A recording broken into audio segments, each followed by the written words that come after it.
Inoue noticing that. He's attempted there, just missed off the mark, but he dips under.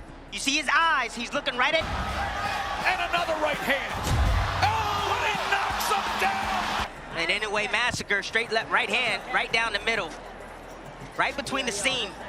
Great execution right there from the... Naoya Inoue has never needed to raise his voice to announce his presence. He doesn't taunt, doesn't posture, doesn't perform for the cameras. He simply walks forward, eyes calm, shoulders loose, and begins dismantling the man in front of him piece by piece.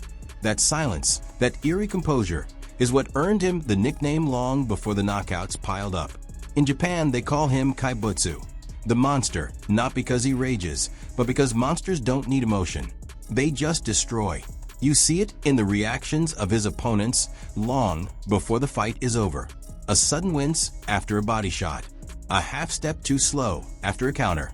A glance to the corner that lingers just a second too long. When Inoue lands clean, it doesn't look dramatic at first. There's no wild swing, no exaggerated follow-through. Just a short, compact punch. And then the realization sets in. Something is wrong. Legs stiffen. Breathing changes. Balance disappears. By the time the crowd reacts, the damage has already been done. This is the through line of Naoya Inoue's career. An undefeated record. Devastating power that somehow carries up through weight classes. Championships in 4 divisions. And a growing, unavoidable conversation around his place among the greatest fighters the sport has ever seen. Not someday. Not hypothetically. Right now. The knockouts themselves are brutal, but it's the inevitability that makes them haunting. Once Inoue finds the rhythm, once he identifies the opening, escape becomes a myth. Fighters don't get beaten by him so much as they are solved. That truth became clear on October 31st, 2020, when Inoue stepped into the ring against Jason Maloney for a unified bantamweight title. This wasn't just another defense. This was a test. For the first time, Inoue was competing in the bantamweight division after tearing through lower weight classes, and the question hung in the air. Could his speed and power translate against bigger, stronger opposition? From the opening moments, the answer began forming. Inoue closed distance with frightening ease, his footwork smooth and economical, his eyes locked on Maloney's centerline. Maloney tried to settle in behind his jab, but every mistake, every slight pause, every squared stance was punished. Counters snapped back at him before he could even reset. The speed alone was overwhelming, but it was the timing that made it suffocating. Maloney wasn't just getting hit, he was getting interrupted. As the rounds progressed, Inoue began layering his attack. Headshots opened the guard. Body shots drained the tank. The jab, stiff and authoritative, controlled the geography of the ring. Maloney tried to fight back, tried to plant his feet and throw power. But the processing speed required to deal with Inoue was relentless. In the span of a millisecond, he was expected to slip, counter, defend, and reposition against a man who was faster, stronger, and thinking 2 steps ahead. By the second round, the left hook had already announced itself. By the 4th, Maloney was fighting instinctively, his original game plan forgotten. Inoue wasn't just landing. He was leading, countering, out-muscling, outpacing, and outthinking him. Mid-range, inside, outside, it didn't matter. Every exchange favored the monster. When the knockdown finally came, it felt less like a surprise and more like confirmation. A half step back. A perfectly timed left hook. Maloney dropped, not in dramatic fashion, but in quiet disbelief. He beat the count, but something had changed. Inoue could sense it. He always can. The finish was surgical. Maloney stepped in behind a jab, textbook boxing, the kind of entry drilled into fighters from the beginning of their careers. But distance is everything, and against Inoue, being just a fraction off is fatal. The counter came clean, snapping Maloney's head back and sending him to the canvas for good. On Halloween night, in the United States, Naoya Inoue announced himself to an entirely new audience. Calm, efficient, devastating. And he wasn't done. If Maloney was a test, Nonito Donaire was unfinished business. Their first fight had been a war, 12 brutal rounds that left Inoue victorious, but wounded, his orbital bone fractured. His aura of invincibility briefly cracked. The rematch, set for June 7, 2022, wasn't just about belts. It was about resolution, undisputed at bantamweight. No excuses, no doubts. From the opening bell, both men showed respect, but tension hummed beneath every exchange. Then, late in the first round, Inoue landed a sharp right cross to the temple. Donaire went down, stunned, unsure how he'd arrived on the canvas. It wasn't a flash knockdown. It was a warning. Inoue smelled blood. He came out aggressively in the second round, combinations flowing, his left hook finding its mark again and again. Donaire, a proud warrior, tried to fight fire with fire. It's in his nature. But against Inoue, that instinct is dangerous. Another left hook sent him down. He rose, but his legs betrayed him. The referee saw what Donaire could not, or would not, and stepped in. Just like that, the rivalry ended. Not with controversy, not with debate, with authority. Then came Michael Das Marinas. June 19, 2021, Las Vegas. A mandatory defense that could have been avoided, but wasn't. Inoue didn't duck anyone. He never has.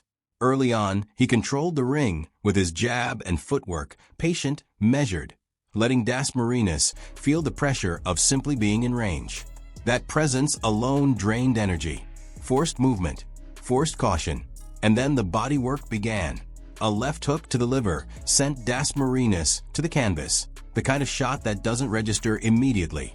The delayed reaction told the story. Breath stolen, legs refusing commands. Inoue returned to that spot with chilling precision. Uppercuts to lift the guard, hooks around the elbows. Again and again. 3 body shot knockdowns later, the fight was over. It wasn't flashy. It was methodical, calculated, cruel in its efficiency. By this point, patterns were emerging. Fighters would try to move, only to be cut off. They'd guard the head, only to lose their body. They'd brace for power, only to be beaten by speed. And when they adjusted, Inoue adjusted faster. That adaptability was on full display on July 25, 2023, when he faced Stephen Fulton for a super bantamweight unification bout. Fulton was bigger, longer, technically sound, a man many believed could outbox Inoue. Early on, Fulton tried to stay mobile, to manage distance with his jab. But Inoue's jab was sharper, more authoritative. And when Fulton tried to escape, Inoue chased him down, cutting angles, closing space with frightening speed. Round by round, the pressure mounted. Straight rights split the guard. Body shots slowed the feet. Blood trickled from Fulton's nose. Inoue never rushed, never panicked. He stalked. When the opening appeared, the right hand landed flush, followed by a left hook that sent Fulton crashing to the canvas. He rose, but the swarm came immediately. At just over a minute into the round, the referee intervened. In Tokyo, in front of a respectful, hushed crowd, Naoya Inoue became a 4-division world champion. Again. And still, there was one more test. May 6, 2024. Luis Nery, undisputed super bantamweight on the line. Dangerous southpaw, former champion, and the man who would do the unthinkable. Knock Inoue down for the first time in his professional career. For a moment, the impossible happened. Inoue hit the canvas. The crowd gasped. The narrative wavered. And then, the monster stood up. He didn't rush. He didn't abandon discipline. He returned to the jab, to positioning, to timing. Mid-round, he landed a counter left hook that sent Nery down. Balance was restored. From there, it was systematic dismantling. Straight rights pierced the guard. Body shots accumulated. Nery searched for a miracle, loading up, reaching, exposing himself. Each mistake was punished. Another left hook dropped him. Then another. By the final round, it was no longer a fight. It was a demonstration. Inoue trapped Nery on the ropes and unleashed a combination that ended the night. Uppercut. Right hand. Collapse. The referee waved it off. Once again, Naoya Inoue had roared back from adversity and reminded the world why his name belongs in rare company. He doesn't just win. He erases doubt. He doesn't chase greatness. It follows him. And as the list of victims grows, So does the question that can no longer be ignored. How long can this continue? And where does Naoya Inoue ultimately rank among the greatest fighters boxing has ever seen? Comment what you think was Naoya Inoue's most powerful knockout. And if you enjoyed this breakdown, make sure to like the video, subscribe to the channel, and join the conversation. Because as long as the monster keeps fighting, history is still being written. Naoya Inoue's story doesn't begin with a bell or a punch. It begins with expectation. By this point in his career, every time he steps into the ring, the question is no longer if he will win, but how long the opponent can survive before the inevitable arrives. That kind of pressure crushes most fighters. For Inoue, it sharpens him. What separates him from other dominant champions is not just the power or the speed or even the technical mastery. It's the way he removes hope. Fighters don't just lose rounds against him. They lose options. They try boxing from the outside and get pierced by the jab.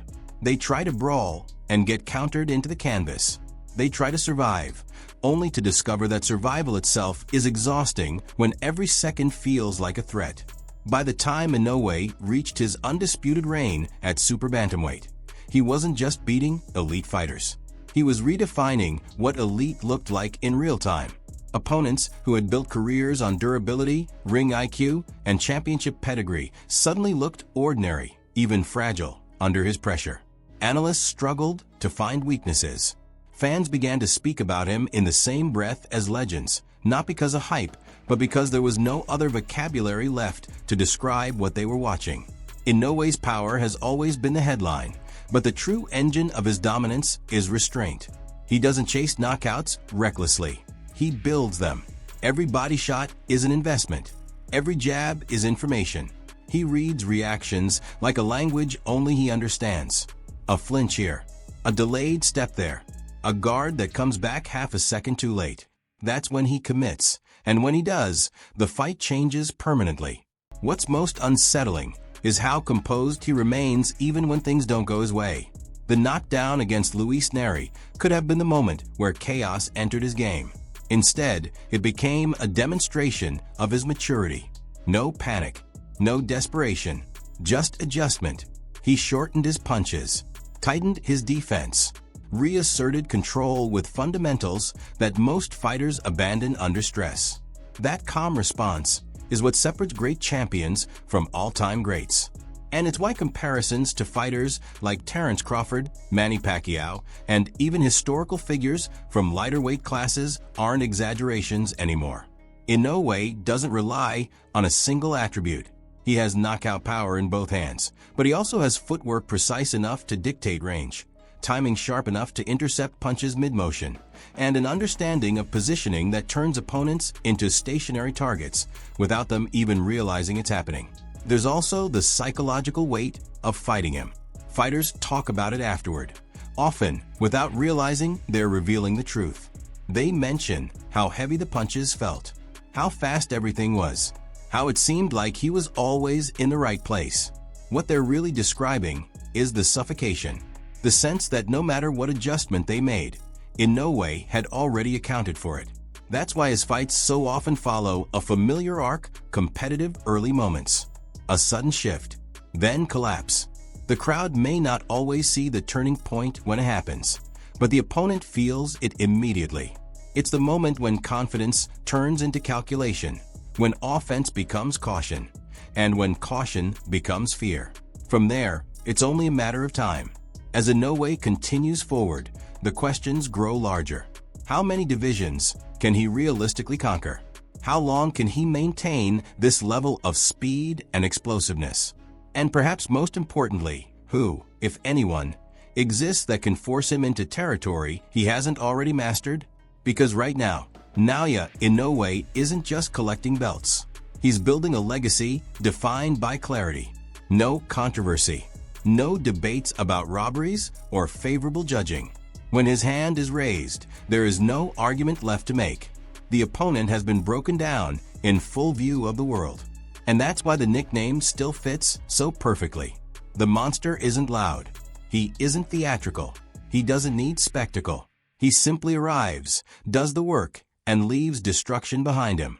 Quietly, relentlessly, inevitably. If this truly is the prime of Naoya Inoue, then boxing fans aren't just watching title defenses. They're watching a historical run unfold in real time, one calculated punch at a time. Naoya Inoue's story, the conversation shifts again. It's no longer about dominance in a single fight or even a single division. It becomes about time, context, and legacy.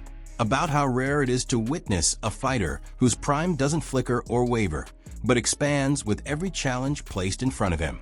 Inoue isn't surviving eras. He's defining one. What makes his rise feel different is how clean it has been. No shortcuts, no padded resume, no controversial decisions that require footnotes or asterisks. Each step up in weight has come with skepticism, and each time, he has answered with authority. Bigger opponents haven't slowed him down. Stronger ones haven't dulled his power. If anything, the higher he climbs, the more destructive he becomes, as though the added size only gives his precision more consequence. There is a technical beauty in the way Inoue dismantles opponents that often gets overshadowed by the knockouts themselves. His balance is immaculate. His feet are always under him, even when throwing full combinations. He rarely overextends, and when he does step into range, it's intentional, calculated, and backed by an exit angle already prepared. This is why his punches carry such unnatural force. He's never out of position when he lands them. The power comes from efficiency, not recklessness. Opponents often enter the ring with disciplined game plans. They talk about movement, patience, volume, and angles. But once the fight begins, those plans unravel. The reason is simple but brutal. Inoue removes margin for error. Against most elite fighters, you can afford a mistake or two. Against Inoue, one mistake changes the trajectory of the entire fight. A mistimed jab becomes a counter hook. A lazy exit turns into a body shot that lingers for rounds. A moment of bravado becomes a knockdown. And even when fighters manage to land clean shots, it rarely alters the flow. Inoue absorbs punches with composure, resets instantly, and responds with something sharper. There's no emotional swing, no visible frustration, just constant recalibration. It gives the unsettling impression that he's not just fighting in the moment, but processing the entire bout several moves ahead, like a grandmaster watching the board while everyone else reacts to the last move. This is where the greatest fighters separate themselves historically. They don't just beat contemporaries, they transcend them. Watching Inoue now feels less like tuning into a sporting event and more like witnessing a standard being set. One future champions will be measured against whether they like it or not. Years from now, fighters in the lighter weight classes will be compared to him, not because it's fair, but because his shadow will linger that long. The irony is that for all the destruction, Inoue's demeanor never changes. Win or lose a round, score a knockdown or take one, he looks the same. Focused, controlled, detached. That emotional economy is a weapon in itself. It denies opponents the psychological momentum they rely on. There is no crack to exploit, no chaos to feed off. Just a wall that keeps moving forward. As his career continues, the speculation will only intensify. Potential superfights, cross-division challenges, fantasy matchups that ignite debates across generations. But at the center of all of it remains the same quiet figure. Gloves up, eyes steady, doing exactly what he has always done, executing with terrifying consistency. Naoya Inoue doesn't ask to be called the best. He doesn't campaign for the title of greatest. He lets the work accumulate until the argument becomes unavoidable. And that is perhaps the most dangerous thing about him. He doesn't chase immortality. He's methodically earning it. And when his career is finally complete, when the belts are cataloged and the highlights replayed for decades, the story will read less like a rise and more like a takeover. A fighter who arrived without noise, dismantled everything in his path, and left the sport changed by his presence. Naoya Inoue's story is where perspective fully sets in. When the immediate shock of the knockouts fades and the belts become almost routine, what remains is a broader understanding of just how rare this run truly is. Boxing has seen dominant champions before, but few have carried dominance with this level of consistency across this many weight classes, without visible decline or compromise. Inoue's career doesn't feel like a streak that could end at any moment. It feels engineered. There's a quiet discipline behind everything he does, and it extends far beyond fight night. Inoue fights like someone who understands his limits precisely, which is why he rarely appears to reach them. He never empties the tank recklessly, never abandons structure for spectacle. Even his most violent finishes are rooted in fundamentals, repeated thousands of times in training. That repetition shows itself in the calmness of his breathing between rounds, in the way his corner rarely needs to raise their voices, and in how quickly he adapts mid-fight without outward instruction. What often goes unnoticed is how much responsibility he carries as the face of modern Japanese boxing. Every performance is not just personal, but cultural. The arenas in Tokyo don't erupt chaotically when he scores a knockdown. They hum, they rise, they lean forward in unison, as if the crowd itself understands the gravity of what it's witnessing. There is reverence in that silence, an appreciation for craft as much as for violence. Inoue embodies that balance perfectly. His opponents, meanwhile, carry the weight of inevitability. By the later rounds, even elite fighters begin to fight not to win, but to survive respectably. Guards tighten. Footwork grows conservative. Punch output drops. This isn't cowardice. It's recognition. They understand that one miscalculation will be punished beyond recovery. Inoue doesn't need to overwhelm them with volume. He lets the pressure do the work, and then, almost casually, he ends it. What's remarkable is that even as the accolades pile up, Inoue's demeanor never shifts toward entitlement. There are no theatrics, no proclamations of greatness. When asked about legacy, he deflects toward preparation. When praised for power, he credits technique. This humility isn't manufactured. It's consistent with how he fights, efficient, grounded, and stripped of excess. As debates rage about pound-for-pound rankings and hypothetical matchups, Inoue remains the constant. Styles change around him. Divisions evolve. Opponents rise and fall. He stays the same, sharpening the same tools, applying the same pressure, refining details most fighters never notice. That is how dynasties are built, not through moments, but through mastery. If there is a defining image of Naoya Inoue at this stage of his career, it isn't a knockout frozen in time. It's the walk back to his corner, expression unchanged, as another opponent struggles to stand. That image tells the whole story: control, precision, finality. And as the chapters continue to unfold, one truth becomes increasingly clear. Naoya Inoue is no longer just part of boxing's present. He is part of its permanent record, where the conversation drifts from analysis into inevitability. At some point, every dominant fighter forces the sport to stop asking what's next and start asking, how will this be remembered? Naoya Inoue has reached that point not through self-promotion or spectacle, but through repetition, so consistent it becomes impossible to ignore. Win after win, knockout after knockout, division after division. The pattern has grown too complete to dismiss as coincidence or favorable circumstance. What makes his run feel almost untouchable is the absence of chaos. There are no wild swings in form, no nights where he looks lost or vulnerable for long stretches. Even the moments that should introduce uncertainty, like being knocked down for the first time, end up reinforcing the same conclusion. He adjusts, he dominates, he finishes. The arc always bends back in his favor. That kind of reliability is unheard of in a sport built on unpredictability. Inoue has quietly become the measuring stick for excellence in the lighter weight classes. Fighters aren't just compared to their peers anymore, they're compared to him. How is their jab relative to Inoue's? Do they manage distance with the same authority? Can they generate power without sacrificing balance? Most fall short, not because they lack talent, but because the standard he's set is unforgivingly high. There's also a historical weight to what he's accomplishing. Boxing's lighter divisions have always produced technicians, speedsters, and volume punchers, but true crossover destroyers, fighters who combine finesse with concussive power, are rare.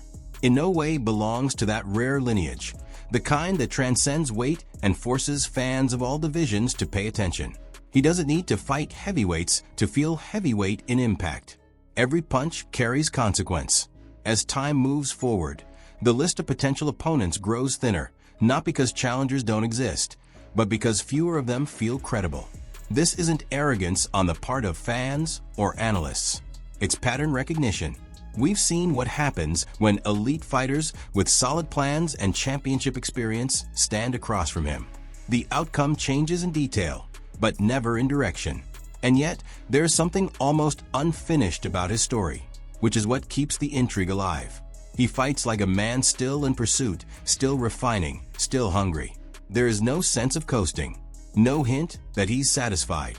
Each performance feels like a sharpening rather than a maintenance, as if he's aware that legacy is not built on peaks alone, but on how long excellence can be sustained without erosion.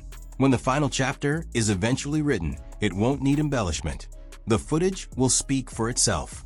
The calm walkouts, the surgical body shots, the sudden endings, the stunned expressions in the opposite corner.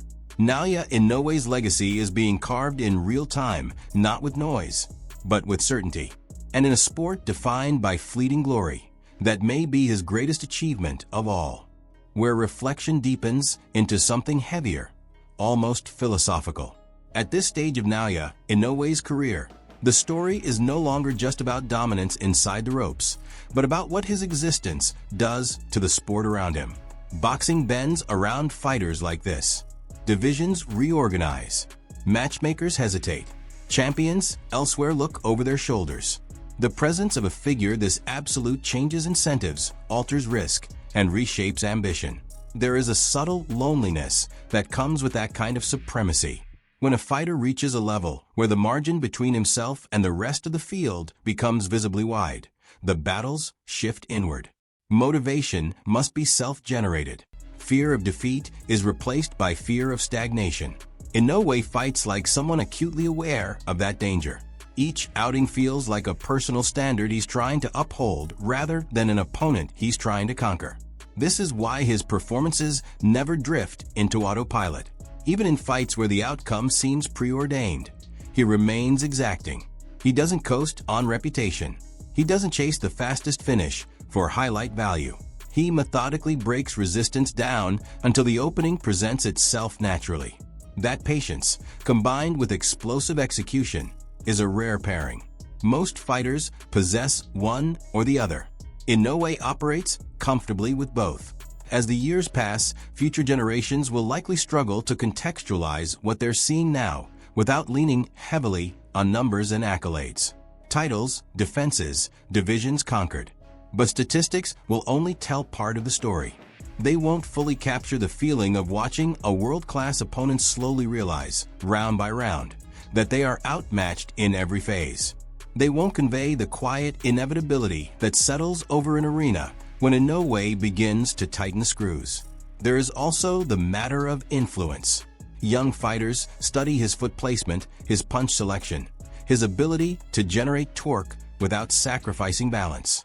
Trainers point to his discipline as a model. Promoters use his name as shorthand for excellence. Inoue is not just winning fights. He's shaping how the next wave understands what mastery looks like in the lighter weight classes.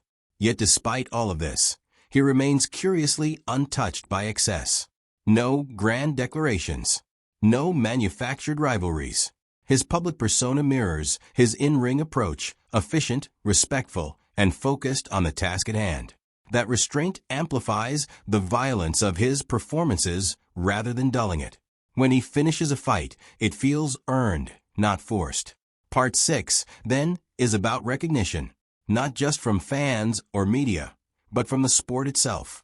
Naoya Inoue has reached a point where his presence demands historical framing. He is no longer a contender in a moment. He is a benchmark across eras. And as long as he continues to step into the ring with the same clarity and control, the story won't slow down. It will only grow heavier, richer, and more difficult to summarize, because some careers aren't meant to be condensed. They're meant to be witnessed.